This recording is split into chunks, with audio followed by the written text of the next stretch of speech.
I am 48 years old. My wife is 44. We have been married for 16 years, and for most of those years, I genuinely believed I was one of the lucky ones. I know how that sounds now. We met in our late 20s at a mutual friend's cookout in Charlotte, North Carolina. She was laughing at something someone had said, and I remember thinking that her laugh was the kind that made you want to be in on the joke. We dated for 2 years, got married in the backyard of her parents' house in Asheville, and built a life together that looked from every angle I could see exactly the way I had always hoped it would look. I work as a senior civil engineer for a municipal firm. I leave the house at 7 in the morning, and I am usually home by 6. For 16 years, that was the rhythm of our life. My wife owns a yoga studio she started from scratch 10 years ago. A small but steady business she took from a single rented room to a full facility with 12 instructors on staff. I was proud of what she built. I told her that often. We have 2 children. Our son Tyler is 14. Our daughter Emma just turned 10 in March. I want to be clear about something before I go any further. I am not writing this because I need sympathy. I am writing this because I spent a year and a half quietly watching everything I thought I knew about my life come apart at the seams. And somewhere along the way, I started keeping notes, almost like a journal, because it was the only way I could keep my thoughts in order. What follows is what actually happened. No exaggeration, no embellishment, just the truth, start to finish. The first time I noticed something was wrong was on a Tuesday evening in October, about 2 years ago. My wife had started doing what she called retreat weekends roughly 6 months before that. She had connected with a wellness retreat organizer named Derek who ran multi-day events at various locations across the Southeast. Mountain cabins in Tennessee, beach properties in South Carolina, that kind of thing. She told me Derek's retreats were a major networking opportunity for studio owners like her, a chance to connect with other instructors and build her brand outside of Charlotte. She went on the first one in April, a Friday through Sunday somewhere outside of Boone. She came back energized and happy, and I had no reason to think anything of it. By October, she had done 4 of these weekends. On that particular Tuesday evening, I was sitting at the kitchen table going through our credit card statement, something I did at the end of every month, and I noticed a charge I did not recognize. It was from a boutique hotel in Greenville, South Carolina, $182. The date was a Saturday 3 weeks earlier, a weekend she had been on one of her retreats. I did not say anything right away. I am an engineer by training and by temperament.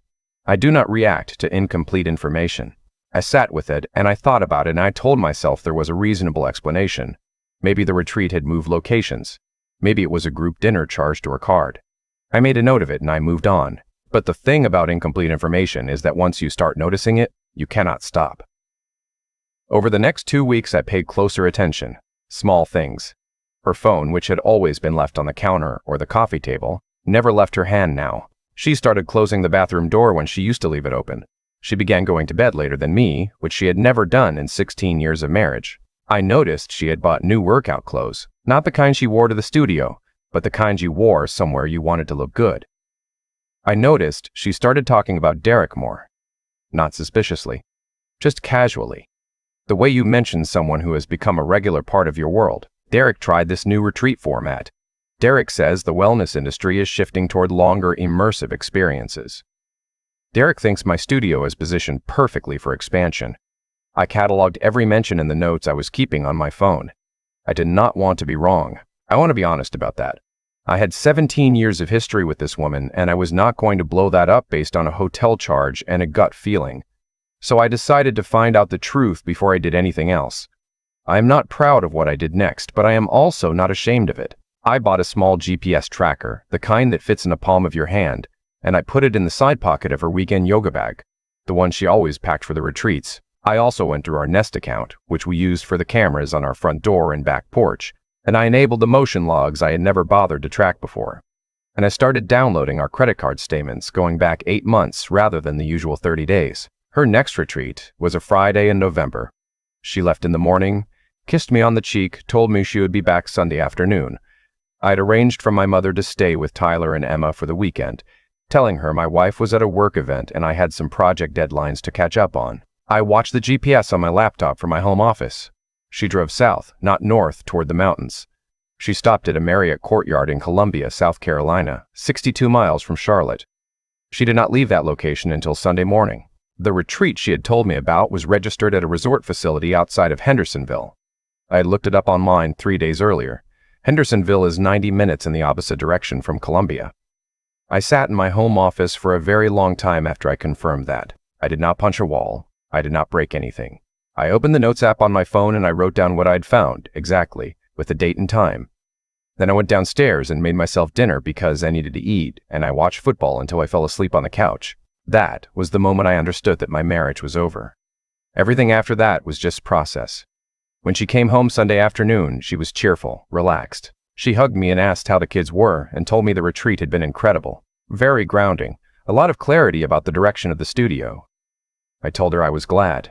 I cooked us all dinner together that evening, and I sat at the table with my family and I smiled in the right places.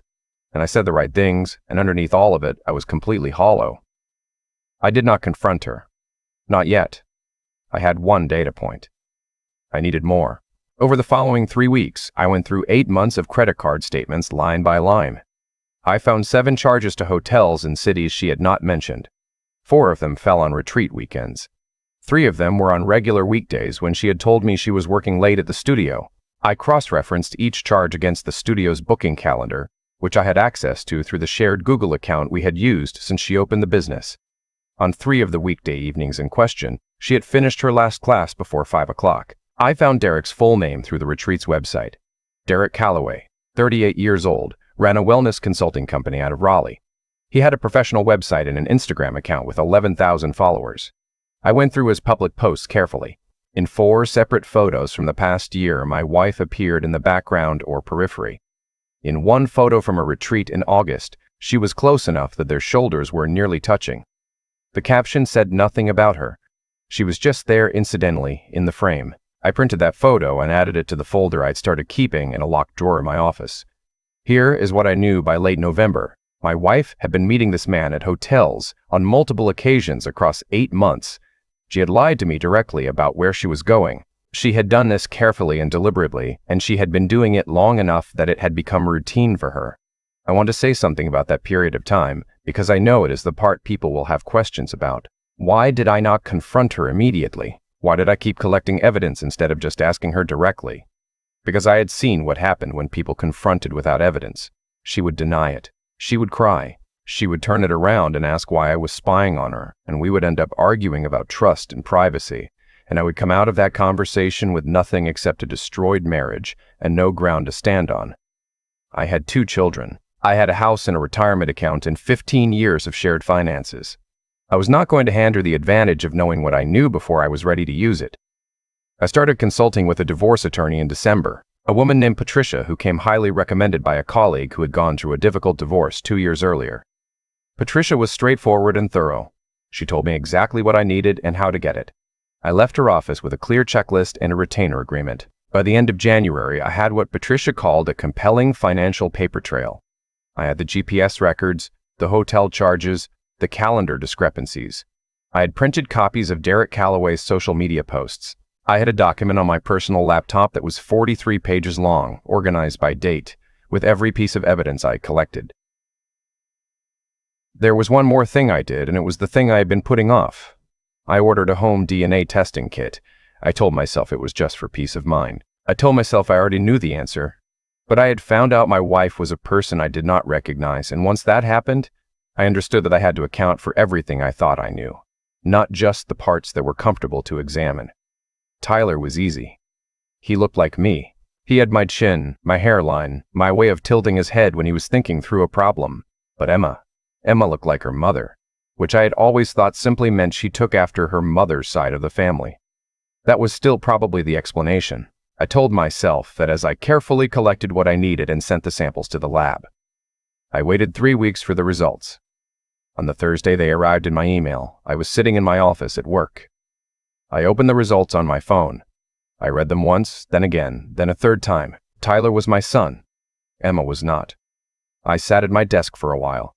My assistant knocked on my door to remind me about a 2 o'clock meeting, and I told her I needed 10 minutes. I went into the private bathroom adjacent to my office, and I sat on the edge of the counter and I breathed. Just breathed. Because what I was feeling was not grief, exactly. It was more like watching the last wall of a building come down after you had already watched everything else fall. The building was already gone. But that last wall, that was the moment you understood it was really gone. Emma was 10 years old. She had been born 11 years into our marriage. I had been in the delivery room. I had held her in the first minutes of her life. I had taught her to ride a bike in our driveway last summer, running alongside her with one hand on the back of the seat until she found her balance and I let go. And she rode 20 feet before she realized I wasn't holding on anymore, and she turned back and yelled, "Did you see that, Dad?" Whatever happened next in the legal process, whatever the biology said, Emma was my daughter. That was not going to change. I made myself that promise in that bathroom and I have kept it. I called Patricia from my car before I drove home that evening, and I told her about the DNA results. She was quiet for a moment and then she said, "That changes things significantly." She told me to come in the next morning. I did not tell my wife anything that evening. We had dinner together. I helped Emma with her homework. She was struggling with long division, and we sat at the kitchen table for 40 minutes working through it. I put her to bed, and I told her I loved her. When my wife and I turned the lights out that night, she said she was tired, and I said I was too. 3 days later, I put what Patricia called our plan into motion. The first thing I did was change the beneficiary designations on my life insurance policies and my pension. Then I opened a separate personal checking account at a different bank. Patricia had walked me through what I was legally permitted to do and what I needed to avoid, and I followed her guidance exactly. On a Friday afternoon in early February, I came home from work 2 hours early. My wife was at the studio until 6. Tyler was at basketball practice. Emma was at a friend's house until 5:30. I went to every room in the house that my wife had primary use of, and I photographed everything with my phone. Her jewelry. The contents of her desk in the spare room she used as a home office. Every document I could find. Insurance papers, account statements, anything with a number on it. I sent everything to Patricia's secure file sharing system before my wife got home. That evening I told my wife I needed to talk to her after the kids were in bed. I had been rehearsing this conversation in my head for 3 months. I had written down the key points. I had anticipated her responses. I was not nervous. That surprised me, actually. I thought I would be nervous, but I had been carrying this for so long that when the moment finally came, what I felt was something closer to stillness. We sat at the kitchen table. She had a glass of wine. I had water. I told her I knew about Derek Calloway. I told her I had GPS records and hotel receipts going back 8 months. I told her I had consulted with an attorney and that I intended to file for divorce. I spoke calmly and without raising my voice. I watched her face while I talked. The color drained out of her face in real time. She started to say something. I think she was going to try the denial route, and I slid a single printed page across the table to her. It was a summary document Patricia had helped me prepare. 2 columns, dates and locations on the left, hotel charges on the right. 8 months of a parallel life laid out on 1 page. She stopped talking. She started crying. Not the quiet kind, the kind that shakes your whole body. She said she was sorry. She said it had been a mistake. She said it was over, that she had ended it weeks ago, that she had been trying to figure out how to make things right. She said she loved me. She said she loved our family. I listened to all of it. I let her say everything she needed to say. Then I told her I had also done the DNA testing. She went absolutely still. I told her Tyler's results had come back as expected. Then I told her about Emma. What she did next is something I will not describe in detail, because Emma is my daughter and whatever her mother did or did not do, I am not going to write about that moment in a way that could ever reach Emma when she is older. What I will say is that my wife did not deny it. She confirmed it. I got up from the table and I went upstairs and I sat in a hallway outside Emma's bedroom and listened to her breathe in her sleep for a while. My wife slept in the guest room that night. She has not been back in our bedroom since. Filing took 3 weeks. We appeared before a judge in Mecklenburg County in April. My wife had retained an attorney, a man named Gerald, who called Patricia twice in the first week trying to negotiate a settlement that would have given my wife the house in joint custody and a favorable split of the retirement accounts. Patricia sent back a counteroffer that reflected the strength of our documented case, and Gerald called back considerably quieter. The hearing was not dramatic. Courtrooms rarely are, in my experience. Patricia presented our documentation. The GPS records and hotel receipts established a pattern of deliberate deception over an extended period. The DNA results were part of the record. The judge reviewed everything and the outcome was not particularly close. I was awarded primary physical custody of both children. My wife received supervised visitation on a schedule determined by the court. The family home was awarded to me with a buyout structured to account for the full documentation of marital misconduct under North Carolina law. The retirement accounts were divided in a manner that reflected the circumstances. Patricia had warned me the process would take months and cost money and be exhausting. She was right on all 3 counts. She had also told me the outcome would be worth it. She was right about that too. My wife moved into an apartment in the South End neighborhood in June. Tyler and Emma see her on alternating weekends. Emma asked me once, a few months after everything settled, why Mommy and I didn't live together anymore. I told her that sometimes adults make choices that change a family's shape, but that it did not change how much both of us loved her. She thought about that for a moment and then asked if we could have pancakes for dinner. We had pancakes for dinner. There are things I am still sorting through, and I expect I will be sorting through them for a long time. I think about the math of it. 16 years. I gave this marriage everything I had. My time, my energy, my complete and undivided fidelity. I worked hard, and I came home and I showed up every day. I was not a perfect husband. I know that.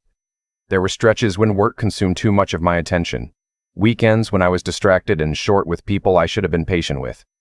I own those things, but I was faithful and I was present and I tried.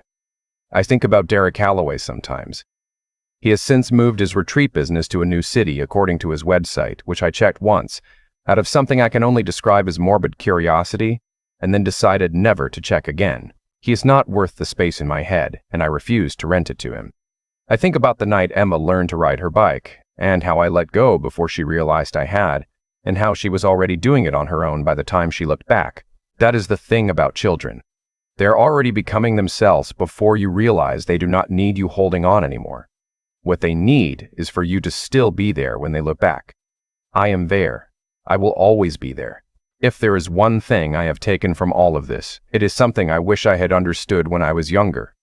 Something I would say to any man who finds himself cataloging small things that do not add up, who finds himself making excuses for changes in behavior that his gut already knows the answer to.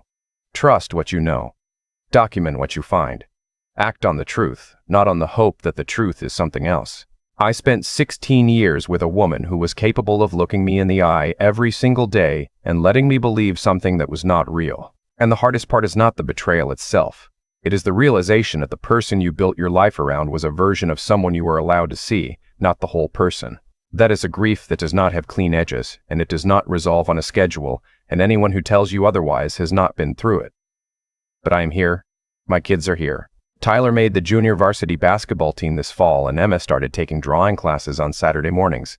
And she brings her sketchbook to the kitchen table and draws while I read the paper. And sometimes I look up and she is watching me with that particular expression kids have when they are trying to decide whether something is worth saying. And she always decides it is. And she says, "Dad, look at this one." And I always do. That is the part they do not tell you when everything falls apart. The part after is still your life. It is still worth it to get there.